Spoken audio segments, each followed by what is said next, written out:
Lo primero que escuché esa madrugada fue el teléfono. No uno solo. Todos.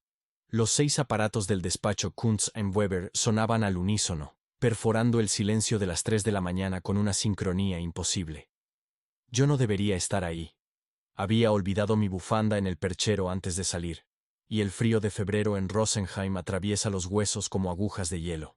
Regresé pensando en entrar rápido, tomar mi bufanda y marcharme, pero cuando introduje la llave en la cerradura del edificio, lo escuché. Ring, ring, ring. El sonido venía del tercer piso, de nuestra oficina. Mi nombre es Anneliese Schmidt. Tengo 19 años y llevo apenas 2 semanas trabajando como secretaria en este despacho de abogados. 2 semanas que han sido extrañas. Pero esa madrugada, mientras subía las escaleras de madera que crujían bajo mis zapatos, comprendí que extraño era una palabra demasiado pequeña para lo que estaba sucediendo. La puerta de cristal esmerilado con las letras doradas Kunz & Weber, abogados, vibraba ligeramente con cada timbre. Empujé. No estaba cerrada con llave. El olor me golpeó primero. Papel quemado. Acre, penetrante, como cuando se arroja un documento a la chimenea. Pero no teníamos chimenea. Busqué el interruptor en la pared. Cliqueó, pero las luces no se encendieron. Por las ventanas entraba apenas la luz grisácea de las farolas de la calle, proyectando sombras alargadas sobre los escritorios. Los teléfonos seguían sonando. Avancé entre los muebles con el corazón martillándome en el pecho. El escritorio de Margaret, la secretaria veterana que me había enseñado el archivo los primeros días. El escritorio del señor Weber, siempre impecable, con su juego de plumas Parker alineado como soldados. El gran escritorio de roble del señor Hans Kuntz, mi jefe directo, cubierto de expedientes perfectamente organizados. Y mi escritorio, el más pequeño, junto a la ventana que daba al callejón trasero. Cada teléfono temblaba sobre su base con la violencia del timbre. Ring, ring, ring. Pero había algo profundamente equivocado en ese sonido. No era metálico y alegre como debería ser. Era hueco. Resonaba con un eco que no tenía sentido en una habitación cerrada. Extendí la mano hacia el auricular más cercano, el de mi escritorio. Mis dedos rozaron la baquelita fría. El timbre se detuvo. Todos a la vez. Como si alguien hubiera cortado un cable invisible. El silencio que siguió fue peor que el ruido. Tenso. Expectante. Como si la habitación entera estuviera conteniendo la respiración. Entonces, escuché el tic-tac. El reloj de pared.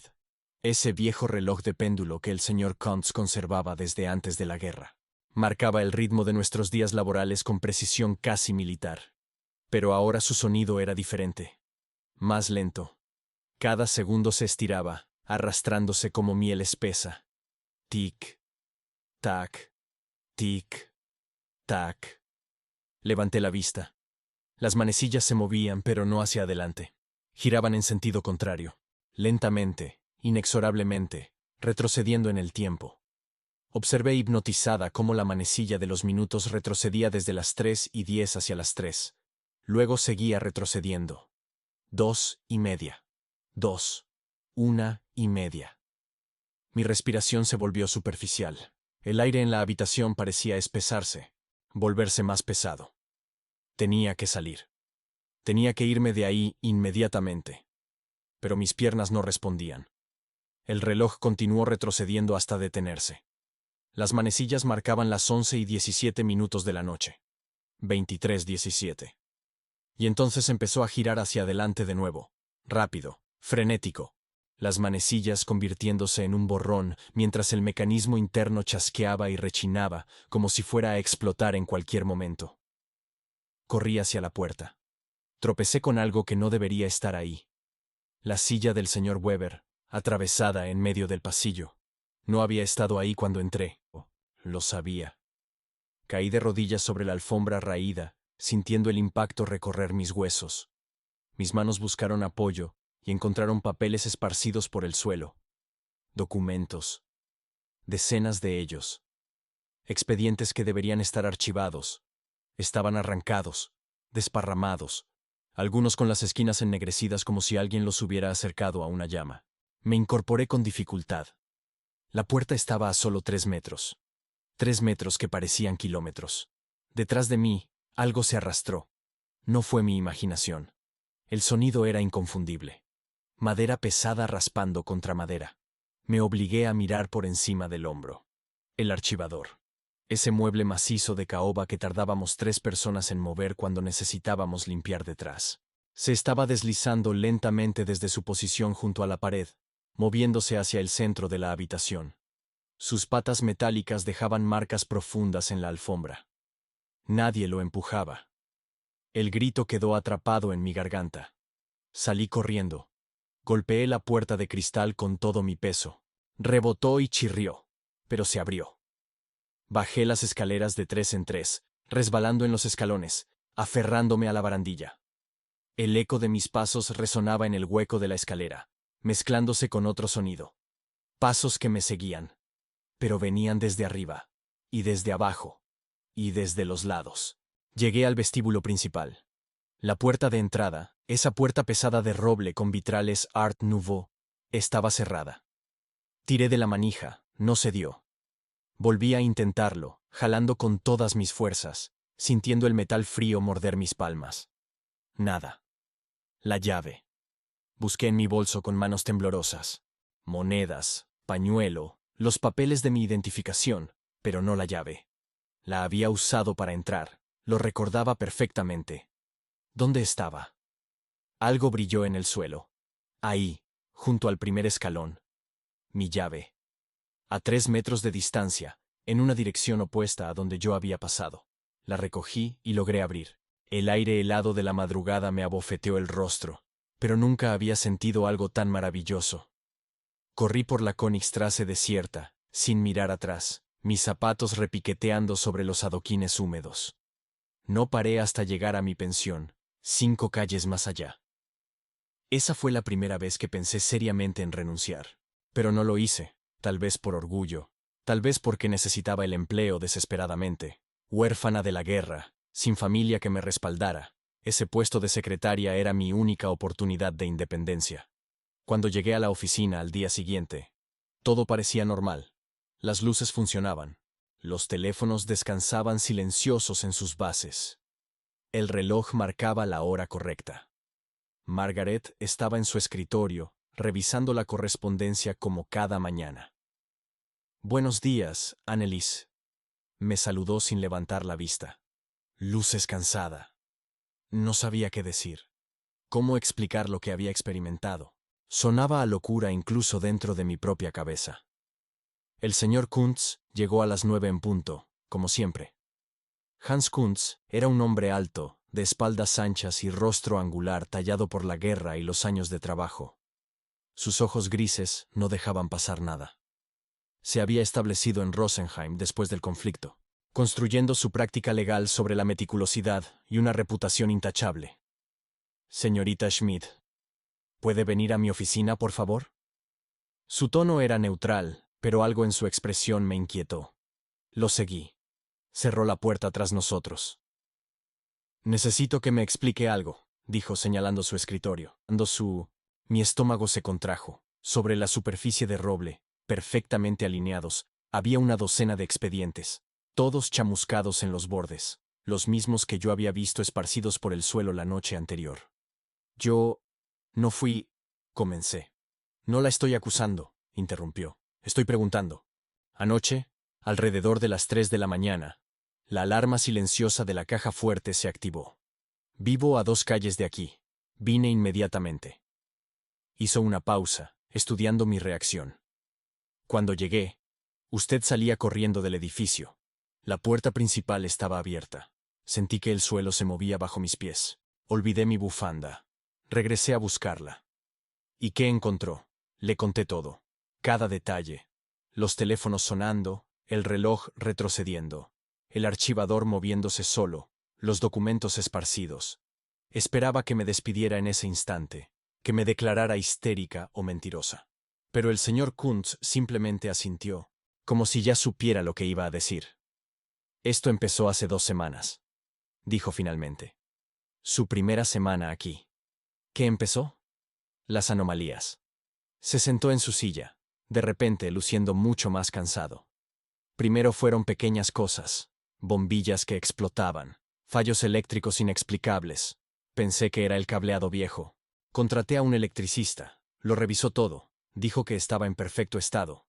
Se pasó una mano por el cabello gris. Luego empezaron las llamadas telefónicas. ¿Qué llamadas? Los registros de la compañía telefónica muestran llamadas salientes desde esta oficina a números que no existen. Números de 6 dígitos. Los números telefónicos en Alemania tienen al menos 7. Abrió un cajón y sacó varios papeles. Y todas se realizan los viernes, a las 23:17, el mismo horario en que se había detenido el reloj. Hay más, continuó.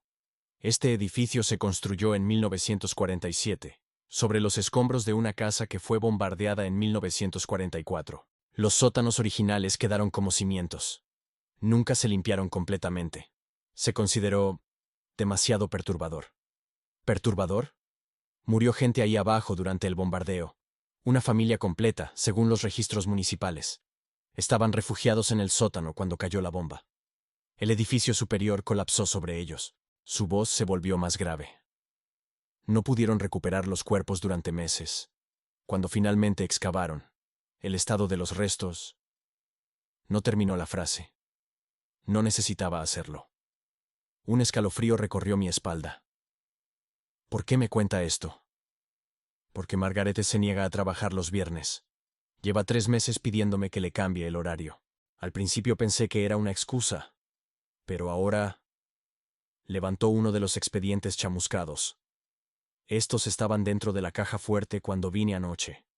Cerrada con llave. Nadie tiene la combinación excepto el señor Weber y yo.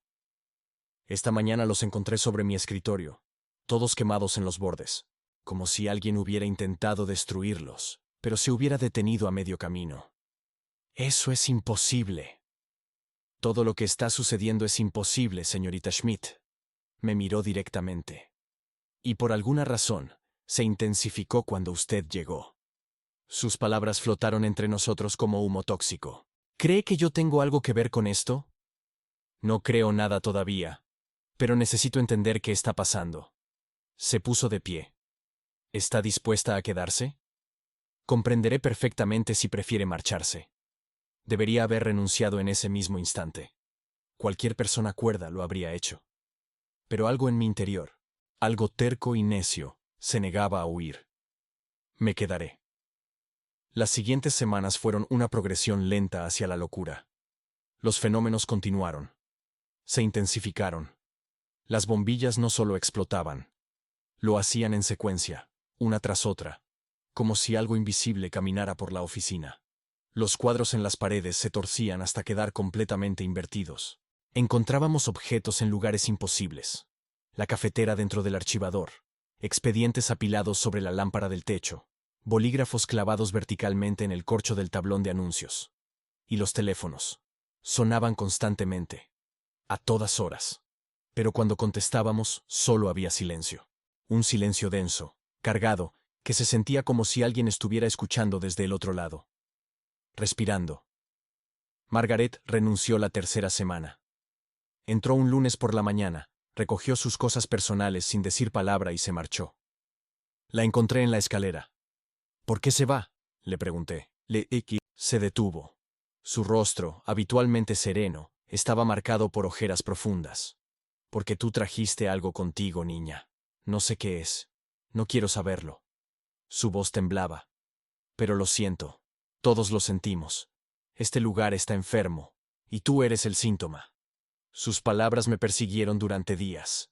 El viernes de esa semana, trabajaba sola organizando expedientes cuando sucedió. Eran las 11 de la noche. Me había quedado tarde para terminar un archivo particularmente complicado. El señor Kuntz se había marchado una hora antes, no sin antes preguntarme 3 veces si estaba segura de querer quedarme. Le aseguré que sí. Ahora me arrepentía de mi testarudez. El reloj de pared marcaba las 23:15. 2 minutos más. 2 minutos hasta las 23:17. El horario maldito. Observé el segundero avanzar. Tic, tac, tic, tac. Cada segundo, una eternidad. Mi respiración se aceleró sin que pudiera controlarla. El sudor humedecía mi espalda a pesar del frío. 23:16. Las luces parpadearon. Una vez. 2, 3. Y se apagaron. La oscuridad me envolvió como un manto sofocante. Solo la luz grisácea de la luna entraba por las ventanas, creando charcos plateados sobre el suelo. Busqué a tientas la linterna que guardábamos en el cajón. 23:17. El teléfono sonó, no todos. Solo uno, el de mi escritorio. Ring, ring, ring. Mis manos temblaban tanto que apenas podía sostener la linterna. El haz de luz bailaba erráticamente sobre las paredes, proyectando sombras que se retorcían como criaturas vivas. Ring, ring, ring. Algo dentro de mí, curiosidad, estupidez, o tal vez algo más oscuro, me impulsó a tomar el auricular. Lo levanté lentamente, sintiendo el peso del plástico frío contra mi mejilla. ¿Hola? Silencio. Pero no vacío. Era un silencio lleno. Respiración. Sí. Definitivamente era respiración. Pesada, laboriosa, como si alguien estuviera haciendo un esfuerzo tremendo por hacer ese simple acto. Y luego, una voz, distante, distorsionada, como si viajara a través de kilómetros de cable oxidado. Hilfe, vite, Hilfe. Ayuda, por favor, ayuda. El auricular cayó de mis manos. Se balanceó en el extremo del cable, golpeando rítmicamente contra el escritorio. Pero la voz continuaba saliendo del altavoz, ahora más fuerte, más desesperada. Wir sind hier unten. Es ist dunkel. So dunkel. Estamos aquí abajo. Está oscuro. Tan oscuro. Retrocedí, tropezando con mi propia silla. La linterna resbaló de mis dedos entumecidos y rodó por el suelo, su luz girando como un faro enloquecido. Bitte, vergiss uns nicht. Por favor, no nos olvides. Y entonces la vi. Al principio pensé que era un reflejo en la ventana, una ilusión óptica causada por el pánico. Pero cuando la luz de la linterna giró en su dirección, se hizo imposible negarlo. Una silueta, de pie junto al archivador, junto al... translúcida, como si estuviera hecha de humo y luz de luna. Una figura femenina, delgada, con un vestido que recordaba a los años 40. Su cabello caía en ondas sobre sus hombros. No podía ver su rostro claramente, pero sentía su mirada sobre mí. Fija. Intensa. Abrí la boca para gritar, pero no salió sonido alguno. La figura levantó un brazo, señalando. No hacia mí, hacia el archivador. Y entonces desapareció. Las luces se encendieron de golpe. El teléfono dejó de sonar. Todo volvió a la normalidad con una brusquedad que me hizo tambalear. Me quedé ahí, temblando incontrolablemente, con el corazón golpeando contra mis costillas como si quisiera escapar de mi pecho. Tardé 10 minutos en recuperar el control suficiente para moverme. Debería haberme ido. Debería haber corrido escaleras abajo y nunca mirar atrás. Pero esa figura había señalado el archivador. ¿Por qué? Me acerqué lentamente. El mueble parecía completamente ordinario bajo la luz fluorescente, caoba pulida, cajones etiquetados alfabéticamente, manijas de bronce. Abrí el cajón que había señalado. Estaba lleno de expedientes antiguos, archivos de casos cerrados de años anteriores. Pasé los dedos por las pestañas, sin saber qué buscaba exactamente. Y entonces lo vi. Un sobre manila sin etiquetar, metido en la parte trasera del cajón, doblado por las esquinas. Lo saqué con cuidado. Dentro había fotografías. Fotografías antiguas, en blanco y negro, con los bordes dentados característicos de los años 40. La primera mostraba un edificio. Este edificio, antes del bombardeo. Intacto, hermoso, con sus balcones de hierro forjado y ventanas arqueadas. La segunda fotografía mostraba el mismo edificio reducido a escombros. Montañas de ladrillos rotos, vigas retorcidas, polvo asentándose como niebla. Pero fue la tercera fotografía la que detuvo mi corazón. Una joven. De pie frente al edificio intacto, sonriendo tímidamente a la cámara. Llevaba un vestido de flores, y su cabello caía en ondas sobre sus hombros. Podría haber sido mi gemela. Los rasgos eran idénticos, la forma de los ojos, la curva de la mandíbula, incluso la forma en que sus hombros se inclinaban ligeramente hacia adelante, como si intentara hacerse más pequeña. Di vuelta a la fotografía con manos temblorosas. En el reverso, escrito con tinta descolorida, Había un nombre y una fecha. Katharina Adler. Junio 1944. Junio de 1944. El mes del bombardeo. Y debajo, en una letra diferente, más reciente, alguien había agregado una nota. Murió en el sótano. Nunca encontraron el cuerpo completo. La fotografía resbaló de mis dedos. Porque ahora entendía. Entendía por qué todo había comenzado cuando llegué. Por qué los fenómenos se centraban en mí. Por qué esa figura me había mirado con tal intensidad. Yo tenía su rostro. Llevaba el rostro de una muerta. No dormí esa noche. Ni la siguiente. Ni la siguiente. La fotografía de Katharina Adler permanecía sobre mi mesita de noche, mirándome con mi propio rostro desde el pasado. Cada vez que cerraba los ojos, veía esa silueta translúcida señalando el archivador. Escuchaba esa voz quebrada suplicando que no los olvidáramos. El lunes por la mañana llegué a la oficina antes que el señor Kuntz. Tenía ojeras tan profundas que parecían moretones. Me temblaban las manos mientras preparaba café, derramando granos por todo el mostrador. Cuando él entró, llevaba bajo el brazo un maletín de cuero y una expresión que no le había visto antes. Preocupación. Preocupación genuina. Señorita Schmidt, necesitamos hablar. No esperó respuesta. Entró directamente a su oficina y me hizo una seña para que lo siguiera. Cierre la puerta. Obedecí. Él depositó el maletín sobre el escritorio y lo abrió. Dentro había instrumentos que no reconocí de inmediato. Medidores con agujas, cables, una cámara fotográfica profesional. He contactado con la Universidad de Múnich, dijo sin preámbulos, con el Departamento de Física. Específicamente, con el Dr. Ernst Hoffmann, especialista en fenómenos electromagnéticos. ¿Fenómenos electromagnéticos? Las anomalías eléctricas, las interferencias telefónicas, incluso los objetos que se mueven. Todo podría tener una explicación racional. Campos magnéticos anómalos, corrientes subterráneas, fallas en el cableado que generan efectos inusuales. Hizo una pausa. Él vendrá mañana para realizar mediciones. Saqué la fotografía de mi bolso y la coloqué sobre el escritorio entre nosotros. ¿Y esto? ¿También tiene una explicación racional? Hans Kuntz tomó la fotografía. Su rostro, habitualmente impasible, se tensó. Observó la imagen durante un largo momento, luego me miró a mí, luego de nuevo a la fotografía. ¿Dónde encontró esto? Donde ella me indicó que buscara. Le conté todo sobre el viernes anterior. La llamada telefónica, la voz suplicante, la aparición. Mientras hablaba, vi cómo su escepticismo se resquebrajaba, reemplazado por algo que parecía peligrosamente cercano al miedo. Katharina Adler. Leyó el nombre en el reverso. Junio 1944. Levantó la vista. Necesito que me acompañe a algún lugar. 30 minutos después, estábamos frente a un edificio de piedra gris, cerca de la plaza del mercado. Un letrero de madera colgaba sobre la puerta. Archivo Municipal de Rosenheim. Dentro, el olor a papel viejo y humedad nos envolvió como una mortaja. Una mujer mayor nos atendió desde detrás de un mostrador atestado de registros. Buenos días, Herr Kuntz, lo saludó con familiaridad. ¿Qué lo trae por aquí?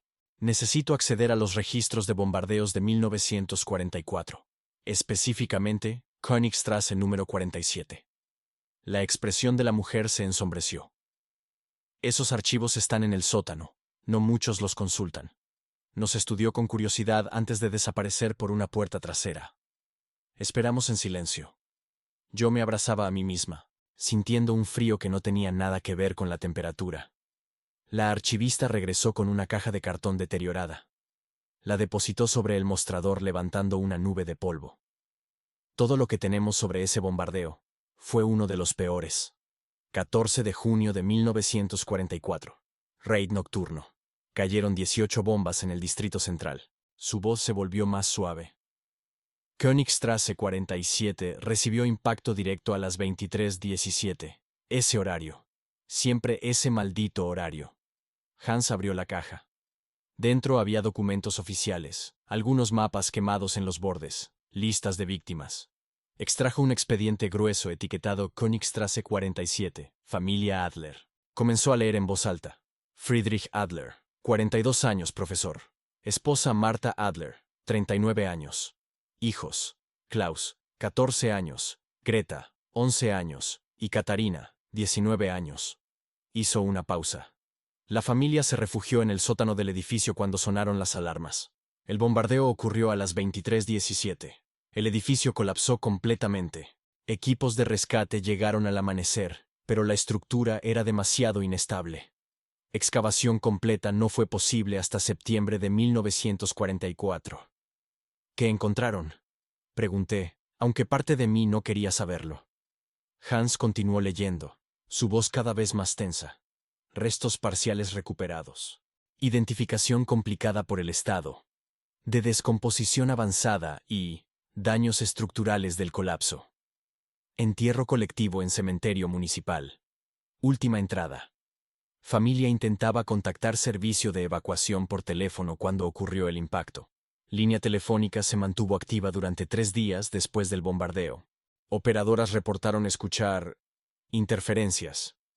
El silencio que siguió fue absoluto. ¿Qué tipo de interferencias? Mi voz sonaba lejana, como si otra persona estuviera hablando. Hans sacó otro documento. Un reporte de la compañía telefónica, amarillento y casi ilegible. Operadoras del turno nocturno reportaron llamadas entrantes desde el número del domicilio Adler durante los días 15, 16 y 17 de junio. Al contestar, escuchaban sonidos indistintos. Respiración. Alguien intentando hablar pero sin poder articular palabras. El 17 de junio a medianoche, la línea fue cortada definitivamente por órdenes superiores. Operadora Helga Brenner solicitó permiso para renunciar, alegando trauma nervioso. La archivista, que había estado escuchando, intervino con voz temblorosa. Mi tía Helga fue esa operadora. Nunca habló de ello, ni siquiera en su lecho de muerte. Pero yo la escuché gritar en pesadillas durante años. Siempre las mismas palabras. Están llamando. Todavía están llamando. Sentí que el suelo se movía bajo mis pies. Hans me sostuvo del brazo. Hay algo más, dijo la archivista, rebuscando en la caja. Una carta. Llegó al archivo hace unos meses, donada por la familia de un antiguo vecino. Extrajo un sobresellado. Nunca fue abierta oficialmente, solo catalogada. Con dedos temblorosos, abrí el sobre. La carta estaba fechada el 13 de junio de 1944, el día antes del bombardeo. Querida tía Margaret. Escribo con urgencia. Papá ha conseguido finalmente los papeles de evacuación. Salimos mañana en el tren de las 6 de la tarde hacia la zona rural. Klaus está emocionado, Greta nerviosa. Yo tengo un mal presentimiento. Sueño todas las noches con oscuridad, con estar atrapada bajo tierra sin poder respirar. Si algo nos sucede, quiero que sepas que te hemos amado. Cuida de nuestros recuerdos. No dejes que nos olviden. Con cariño. Katarina. La carta cayó de mis manos. Nunca llegaron al tren, murmuró Hans. El bombardeo ocurrió 14 horas antes de que pudieran evacuar. El doctor Ernst Hoffmann llegó al día siguiente con suficiente equipo como para montar un laboratorio. Era un hombre delgado, de unos 50 años, con anteojos de montura metálica y una expresión perpetuamente escéptica. Herr Kuntz, saludó secamente. Comprenda que acepto investigar esto como favor personal y curiosidad científica, pero no creo en fantasmas ni fenómenos paranormales. Lo que sea que esté ocurriendo tendrá una explicación racional. Estoy pagando por su experiencia, no por sus creencias, respondió Hans con frialdad. Haga las mediciones. Durante 3 días, el Dr. Hoffmann llenó la oficina con instrumentos. Medidores de campo electromagnético, termómetros de precisión, grabadoras de audio, cámaras fotográficas con película infrarroja. Tomaba notas constantemente en un cuaderno de tapas de cuero, sus movimientos metódicos y precisos. Yo intentaba trabajar normalmente, pero su presencia era perturbadora. Me observaba con la intensidad de un entomólogo estudiando un insecto raro. El miércoles por la tarde, mientras revisaba expedientes, sentí su mirada sobre mí. Señorita Schmidt, dijo abruptamente, ¿puedo preguntarle algo personal? Supongo. ¿Fue adoptada? La pregunta me golpeó como un puñetazo. Como... El Herr Kuntz me mostró la fotografía. La semejanza es extraordinaria. Demasiado para ser coincidencia. Se acercó, estudiándome con esos ojos fríos detrás de los lentes. ¿Conoce los detalles de su nacimiento? No, admití, sintiendo que las paredes se cerraban a mi alrededor. Los registros de la iglesia dicen que fui encontrada en un orfanato de Múnich en 1939. Bebé abandonado, sin documentación. Fecha de nacimiento: 13 de junio de 1939. El doctor Hoffman intercambió una mirada significativa con Hans. El mismo día que Katharina Adler escribió esa carta de despedida, murmuró Hans. Exactamente 5 años antes del bombardeo. Las coincidencias no existen en la naturaleza, dijo el doctor Hoffman. Solo patrones que aún no comprendemos. Esa noche, insistieron en que me quedara para las mediciones nocturnas. El doctor Hoffman quería registrar cualquier anomalía que ocurriera, especialmente cerca de las 23:17. A medida que avanzaba la noche, la tensión en la oficina se volvió casi tangible. Los instrumentos del doctor comenzaron a mostrar lecturas extrañas alrededor de las 10. Las agujas de los medidores electromagnéticos oscilaban erráticamente. La temperatura descendió 6 grados en 15 minutos sin razón aparente. Imposible, murmuraba el doctor, golpeando sus instrumentos. Estos aparatos fueron calibrados esta mañana. 23:15. Las luces comenzaron a parpadear. Un zumbido grave llenó el aire, tan bajo que se sentía más en los huesos que en los oídos. Preparen las cámaras, ordenó el doctor Hoffman, su escepticismo finalmente reemplazado por algo parecido a la aprensión. 23:16. Los teléfonos comenzaron a sonar. Todos al mismo tiempo. Pero no era un timbre normal. Era un sonido distorsionado, como si viniera desde muy lejos, filtrado a través de capas y capas de tierra. «Están registrando esto, ¿verdad?», preguntó Hans, su voz tensa. El doctor Hoffman asintió, sus manos ocupadas ajustando las grabadoras. 23:17. Todo se detuvo. Las luces. El zumbido. Los teléfonos. Silencio absoluto. Y entonces, en ese silencio, escuché mi nombre. Annelies. No venía de ninguna dirección específica. Estaba en todas partes y en ninguna. Dentro de mi cabeza y fuera de ella simultáneamente. Annelies. Ayúdanos. ¿Escuchan eso?, susurré. Hans y el doctor Hoffman me miraron con expresiones desconcertadas. ¿Escuchar qué?, preguntó Hans. La voz. Dicen mi nombre. Las grabadoras no captan nada, dijo el doctor, revisando sus equipos con creciente frustración. Solo estática. Pero yo la escuchaba, clara como el cristal, y provenía del suelo. Está debajo de nosotros, dije, caminando hacia el centro de la habitación. En el sótano. El sótano está sellado, respondió Hans. Desde que compramos el edificio, los constructores dijeron que era estructuralmente inseguro. Necesito bajar. Señorita Schmidt, eso es... Necesito bajar. No reconocí mi propia voz. Había algo más en ella. Algo desesperado y antiguo. El doctor Hoffman me miraba con fascinación clínica. Déjela ir, dijo. Esto podría ser significativo. Encontramos la entrada al sótano detrás de una estantería en el cuarto de suministros. La puerta estaba sellada con tablas clavadas y varias capas de pintura. Hans tuvo que usar una palanca para abrirla.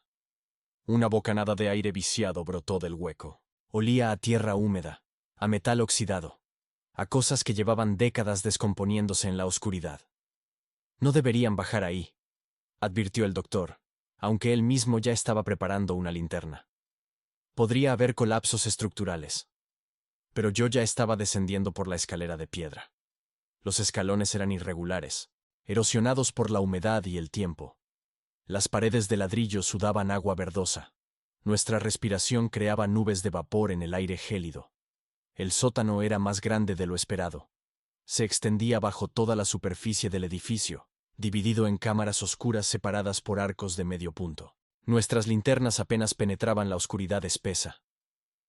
Esto era el refugio antiaéreo original, explicó Hans, su voz reverberando en el espacio cavernoso. Aquí es donde se refugió la familia Adler. Avanzamos lentamente. El suelo estaba cubierto de escombros, ladrillos rotos, vigas de madera podridas, fragmentos de yeso. En un rincón, distinguí lo que parecían ser muebles destrozados, una mesa, sillas, una radio antigua, su carcasa agrietada y cubierta de moho. Y entonces la vi.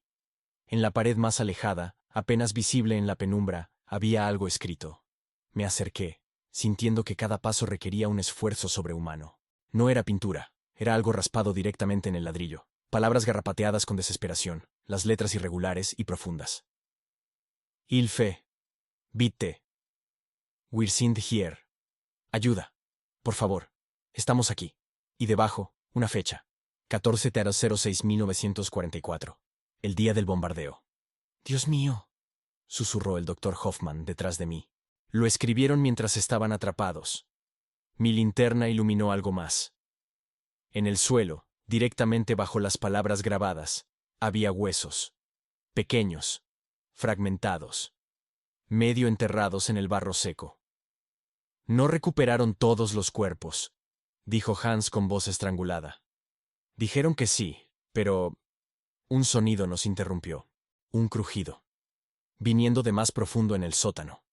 Necesitamos salir, dijo el doctor Hoffman, todo su escepticismo científico evaporado. Ahora. Pero yo no podía moverme. Algo me mantenía clavada en ese lugar. Y entonces la sentí. Una presencia. Múltiples presencias. A nuestro alrededor. En la oscuridad. No podía verlas, pero las sentía con cada fibra de mi ser. Observándonos. Esperando. Anneliese. Esta vez, todos la escucharon. Las linternas parpadearon. Se apagaron. Quedamos sumergidos en oscuridad absoluta. No entren en pánico, ordenó el doctor Hoffman, su voz tensa. Manténganse juntos. Pero algo se movía en las sombras. Escuché pasos. Muchos pasos. Arrastrándose. Acercándose. Y luego, luz. No de nuestras linternas, sino desde el fondo del sótano. Un resplandor tenue, verdoso, como si alguien hubiera encendido una lámpara bajo el agua. En esa luz enfermiza, las vi. Figuras. 5 de ellas. Translúcidas, borrosas en los bordes, pero innegablemente presentes. Una familia completa. Un hombre. Una mujer. 2 niños. Y ella. Katarina. Me miraba directamente con mis propios ojos. Su boca se movía, intentando formar palabras, pero no salía sonido. Solo ese terrible silencio vibrante. Entonces levantó una mano. No señalando. Alcanzando. Hacia mí. Y en ese momento, supe la verdad. No era solo semejanza. No era coincidencia. Katarina Adler había estado embarazada cuando murió. Nadie lo sabía. Nadie lo registró. Pero en los últimos momentos, bajo los escombros, aplastada por toneladas de piedra y madera, su bebé había nacido. De alguna manera imposible, ese bebé había sobrevivido. Había sido rescatado sin que nadie supiera de dónde venía realmente. Ese bebé era yo. Yo era su hija.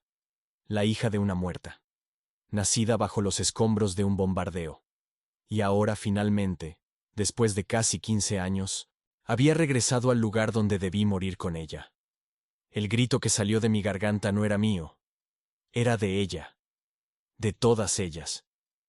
14 años de silencio rompiéndose en un solo alarido desesperado. Las figuras se acercaron. Katarina extendió ambas manos hacia mí, su expresión una mezcla de anhelo y advertencia. «¡Corre!», susurró con mi voz. «Él viene». «¿Quién viene?», grité. «¿Quién?». Pero ya lo sentía. Algo más en la oscuridad. Algo que no era como ellas. Algo pesado, malévolo, que había permanecido aquí alimentándose de su desesperación durante 14 años. El suelo tembló. Los ladrillos de las paredes comenzaron a desprenderse.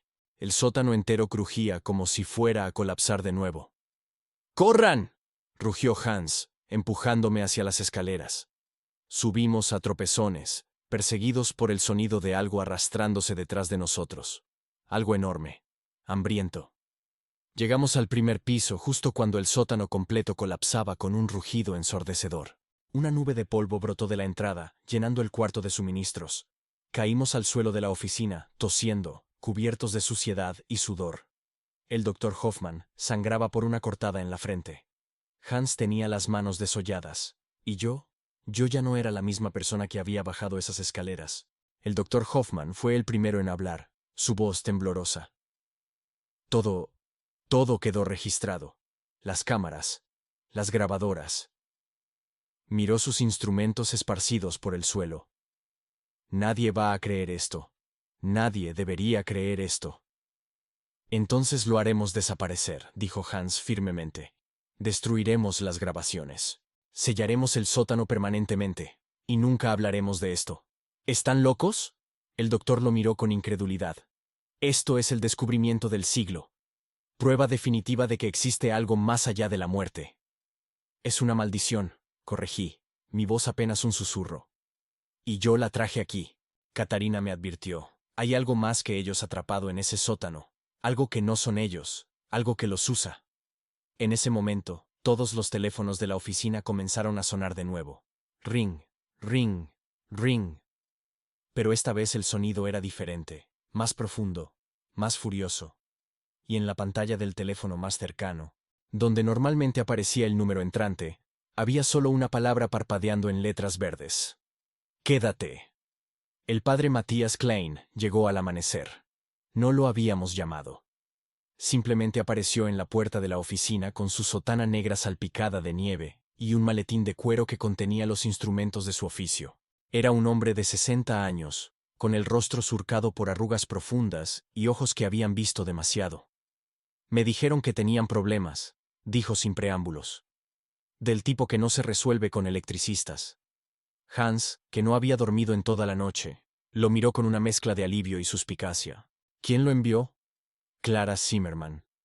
Vive en la pensión al final de la calle. Dice que los sonidos han empeorado. Que toda la cuadra puede escucharlos ahora. Teléfonos sonando a medianoche.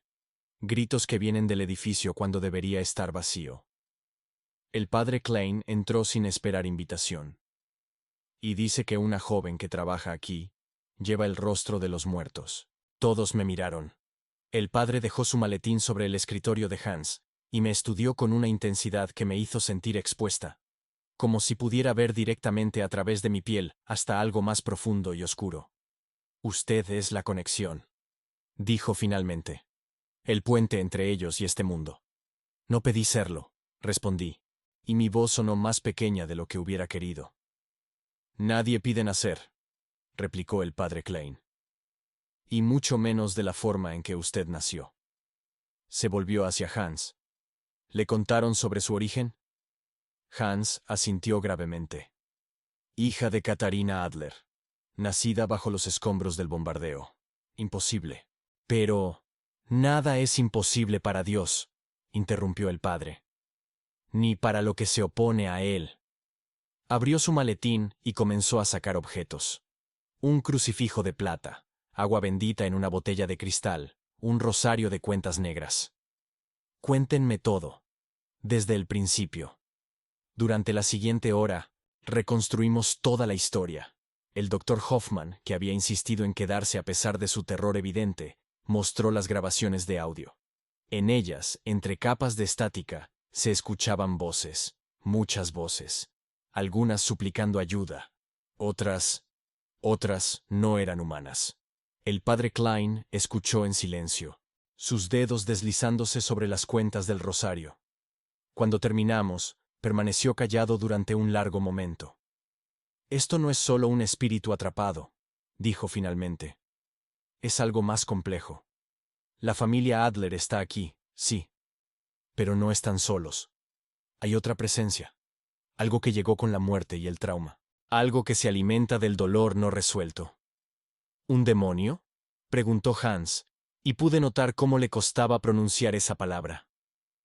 Llámelo como quiera, demonio, entidad, parásito espiritual.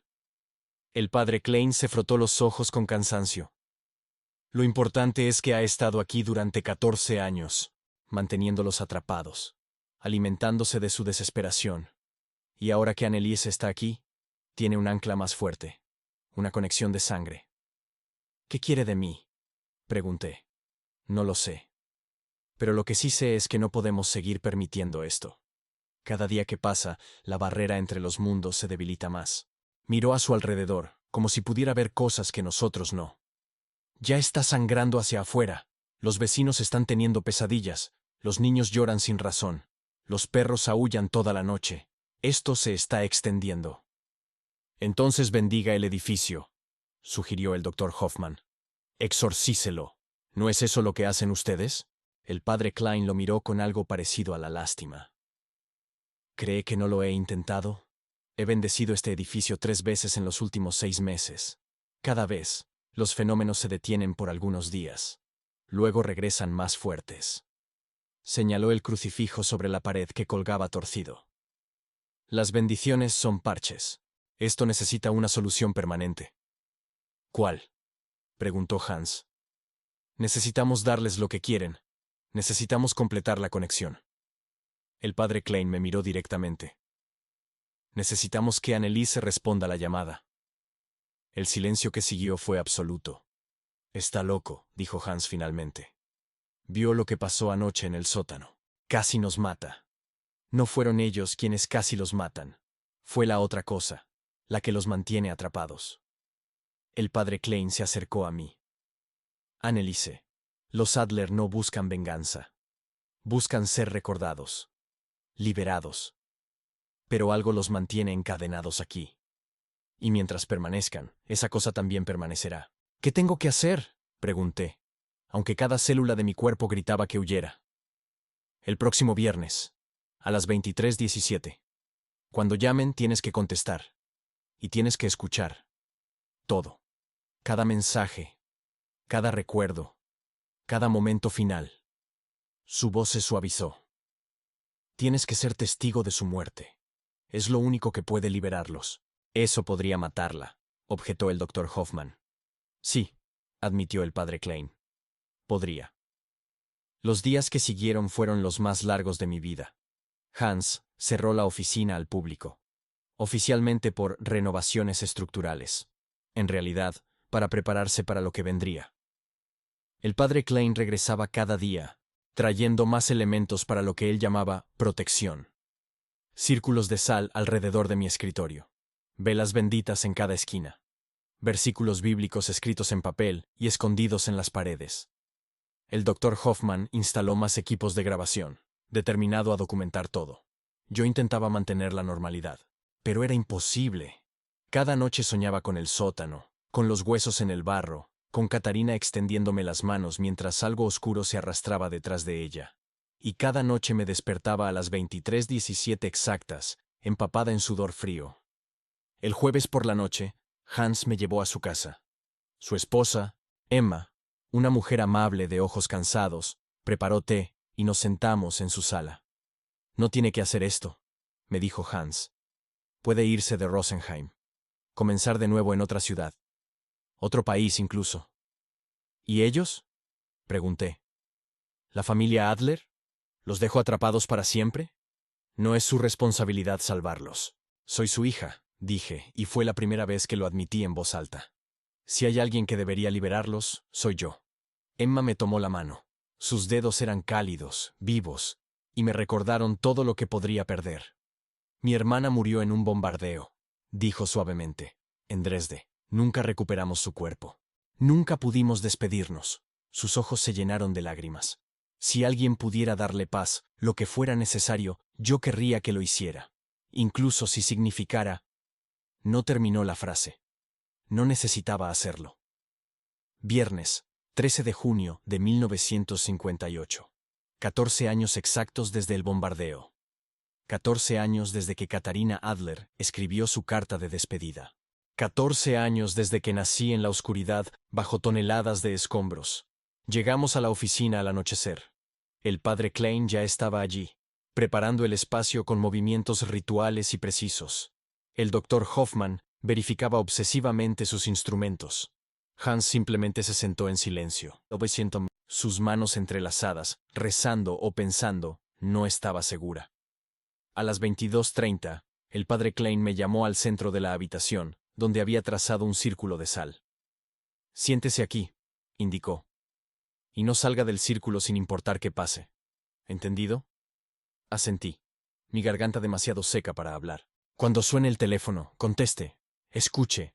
No interrumpa, no cuestione, solo escuche. Ellos necesitan ser oídos. Es todo lo que han querido durante 14 años. Colocó el teléfono dentro del círculo, a mi alcance. ¿Y si algo sale mal? ¿Qué hago? Rece, dijo simplemente. Las luces se atenuaron a las 23:00. No por corte eléctrico, sino gradualmente, como si algo las estuviera drenando de energía. La temperatura cayó en picada. Nuestro aliento se volvió visible. Los instrumentos del Dr. Hoffman enloquecieron. Las agujas oscilaban violentamente de un extremo al otro. Las grabadoras captaban frecuencias que no deberían existir. Son 23:10. Las paredes comenzaron a sudar. No agua. Algo más oscuro, más espeso. 23:15. Escuché voces, muchas voces, susurrando desde las paredes, desde el suelo, desde el aire mismo, en alemán, en idiomas que no reconocía. Algunas suplicando, otras riendo, otras gritando. «Está comenzando», murmuró el padre Klein, levantando su crucifijo. «Manténganse firmes». 23:16. El reloj de pared comenzó su danza familiar, retrocediendo, deteniéndose en 23:17, y luego, lentamente, avanzando de nuevo. 30 segundos. 20. 10. El teléfono sonó. No como antes. Este timbre era claro, nítido, real. Como si alguien estuviera realmente llamando desde algún lugar. Miré al padre Klein. Asintió. Con mano temblorosa, levanté el auricular. ¿Hola? Silencio. Pero no vacío, lleno, expectante. Y entonces, la voz de Catarina. No distorsionada, no lejana. Clara como si estuviera sentada junto a mí.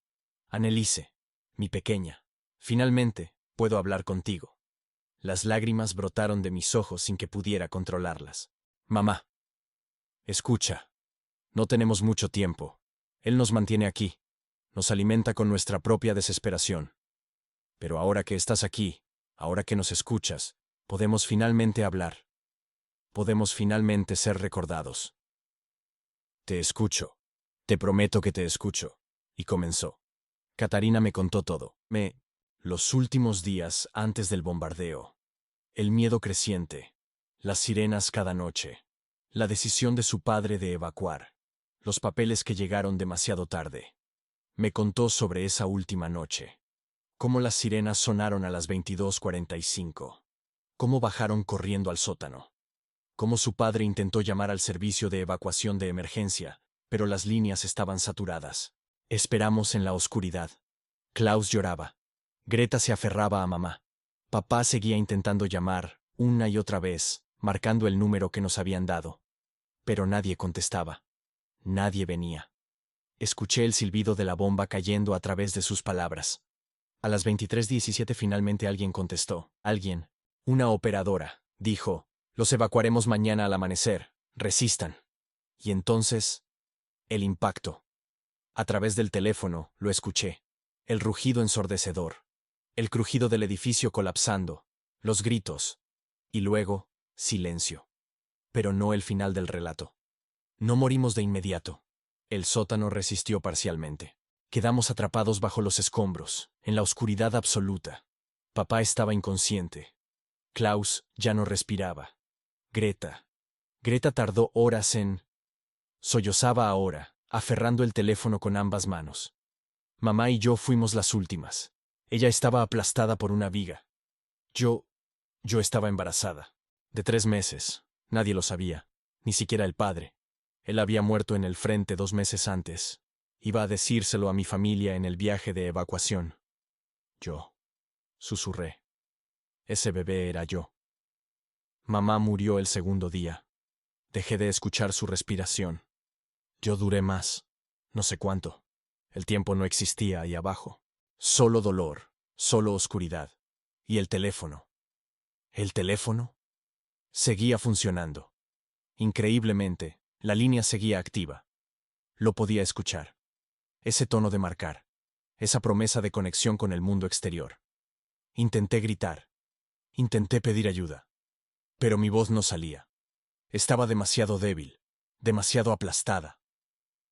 ¿Qué pasó entonces? Sentí las contracciones. Imposible, lo sé. Demasiado temprano. Pero el trauma, el estrés.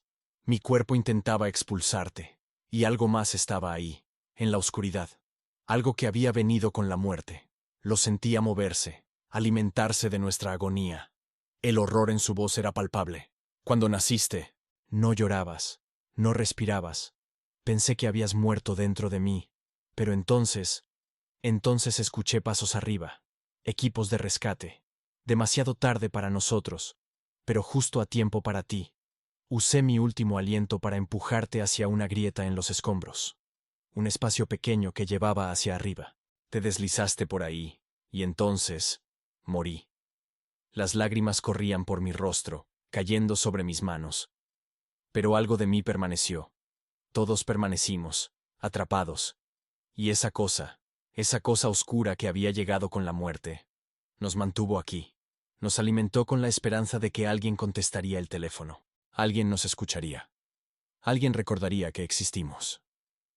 Os recuerdo, dije con voz quebrada. Os recuerdo a todos. Lo sé, pequeña. Ahora podemos irnos. Ahora que alguien sabe. Alguien recuerda. Alguien llora por nosotros. Espera, supliqué. No te vayas todavía. Debo hacerlo. Todos debemos hacerlo. Pero antes hay algo que necesitas saber. Su voz cambió. Se volvió urgente, atemorizada. Esa cosa, la que nos mantuvo aquí, no se irá con nosotros. Ahora te quiere a ti. Quiere usar tu conexión conmigo para anclarse de nuevo. No dejes que lo haga. Cuando termine de hablar, cuando nos vayamos, cierra la línea, córtala, y sal de este lugar. ¿Me escuchas? Sí. Te amo, mi niña.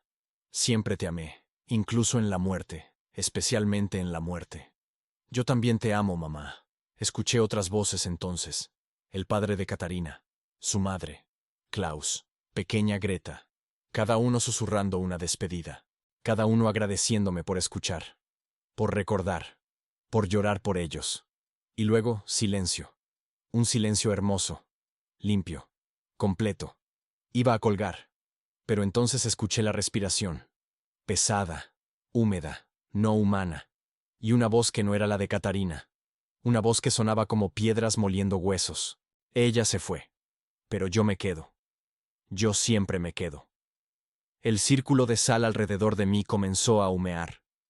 Gracias por abrirme la puerta, pequeña Anneliese. 14 años esperando. Y ahora tienes su sangre, su dolor, su conexión. Eres perfecta. Cuelgue el teléfono, gritó el padre Klein. Ahora, pero no podía. Mi mano estaba congelada en su lugar, aferrando el auricular. Quédate conmigo, en la oscuridad, donde naciste, donde perteneces. El suelo bajo mis pies comenzó a agrietarse, como si algo estuviera empujando desde abajo. El doctor Hoffman corrió hacia mí, pero una fuerza invisible lo lanzó hacia atrás. Se estrelló contra la pared con un crujido enfermizo. Hans intentó romper el círculo para alcanzarme, pero llamas azules brotaron de la sal, formando una barrera. Solo el padre Klein pudo acercarse, sosteniendo su crucifijo como un escudo. En el nombre del Padre, del Hijo y del Espíritu Santo, comenzó a rezar, su voz fuerte y firme. Te ordeno que la liberes, no tiene pacto contigo, no te pertenece. Nació en mi oscuridad, es mía por derecho de sangre. El teléfono en mi mano ardía ahora, quemando mi piel, pero no podía soltarlo. Entonces recordé las palabras de Catarina. Cierra la línea, córtala. Con mi mano libre, busqué el cable, lo agarré. ¡No te atrevas! Y jalé con todas mis fuerzas. El cable se arrancó de la pared con una lluvia de chispas. El teléfono murió en mi mano. Por un momento, nada pasó. Y entonces, un grito. No desde el teléfono. Desde abajo. Desde el sótano sellado. Un grito de furia y frustración que sacudió todo el edificio. Las ventanas explotaron hacia afuera. Los cuadros cayeron de las paredes. Los archivadores se volcaron. El reloj de pared se desprendió y se estrelló contra el suelo, deteniéndose permanentemente en 23:17. Y luego, silencio. Real. Verdadero. Vacío. El círculo de sal se apagó. La temperatura comenzó a subir. Las luces, milagrosamente, se encendieron de nuevo. Me desplomé en el suelo, todavía sosteniendo el teléfono muerto, mi mano derecha quemada y ampollada. El padre Klein me ayudó a levantarme, sus manos temblando tanto como las mías. ¿Se fueron?, pregunté con voz ronca. ¿Los Adler se fueron?, asintió lentamente. Puedo sentirlo, el aire está limpio. Por primera vez desde que entré en este edificio, está limpio. Hans ayudó al doctor Hoffman a ponerse de pie. Estaba magullado pero vivo. Sus instrumentos estaban destrozados, sus grabaciones borradas por la sobrecarga electromagnética. Todo destruido, murmuró. No hay prueba de nada de esto. Bien, dijo el padre Klein. Algunas cosas no deben ser probadas, solo vividas. Y sobrevividas. 3 días después, Hans Kuntz cerró permanentemente la oficina. El edificio fue vendido a una compañía de seguros que renovó completamente el interior. Sellaron el sótano con concreto. Arrancaron todo el cableado antiguo. Borraron cada rastro de lo que había sido. Yo dejé Rosenheim. No podía quedarme. Cada calle, cada edificio, me recordaba esa noche. La voz de mi madre. La cosa oscura que había intentado reclamarme. Me mudé a Múnich. Encontré trabajo en una librería. Comencé una vida nueva con un nombre nuevo. Pero antes de irme, visité el cementerio municipal. En la sección más antigua, encontré 5 lápidas sencillas, sin nombres, solo fechas, 14 de junio de 1944. Compré flores, las puse en cada tumba. Os recuerdo, susurré. Todos os recuerdan ahora. Y por primera vez en semanas, sentí paz. Han pasado 20 años desde esa noche. Soy madre ahora. Tengo 2 hijos hermosos que nunca conocerán esta historia. Mi esposo es un buen hombre que piensa que las cicatrices de quemaduras en mi mano derecha vienen de un accidente de cocina. Nunca regresé a Rosenheim, pero a veces, en noches de viernes, cuando el reloj marca 23:17, mi teléfono suena una sola vez. No contesto. Nunca lo hago. Porque sé quién llama. Y sé que algunas líneas, una vez abiertas, nunca se cierran completamente. La oscuridad siempre recuerda. Y la oscuridad siempre espera. Pero mientras yo recuerde a Katharina Adler, mientras recuerde a su familia, mientras mantenga viva su memoria, ellos están en paz. Y eso es todo lo que importa. Los muertos no buscan venganza. Solo buscan ser recordados, ser llorados, ser amados, incluso después de que todo lo demás se haya convertido en polvo. Hoy, el edificio en Königstrasse 47 alberga oficinas de seguros. Los empleados trabajan en cubículos modernos bajo luces fluorescentes brillantes. Nadie habla de su historia. Pero los trabajadores del turno nocturno reportan ocasionalmente fenómenos extraños. Un teléfono que suena en la oficina vacía. Siempre en viernes. Siempre a las 23:17. En la pantalla, donde debería aparecer el número del llamante, solo parpadea un año. 1958. Nadie contesta. Saben, sin que nadie se los haya dicho, que algunas llamadas no están destinadas a ser respondidas. Algunas son solo ecos. Recordatorios de que aquí, en este lugar donde ahora se archivan pólizas y se procesan reclamos, una familia entera murió esperando ayuda que nunca llegó. Y que una joven, nacida bajo escombros, finalmente les dio lo único que necesitaban. Alguien que escuchara. Alguien que recordara. Alguien que llorara por ellos. Y en el cementerio municipal, las 5 tumbas sin nombre ahora tienen una placa de bronce. Instalada anónimamente en 1978. Dice simplemente, Familia Adler. 14 de junio de 1944. Nunca olvidados. Y cada viernes, sin falta, alguien deja flores frescas. Nadie sabe quién. Pero en Rosenheim hay cosas que es mejor no preguntar. Algunas historias no necesitan explicación, solo necesitan ser recordadas.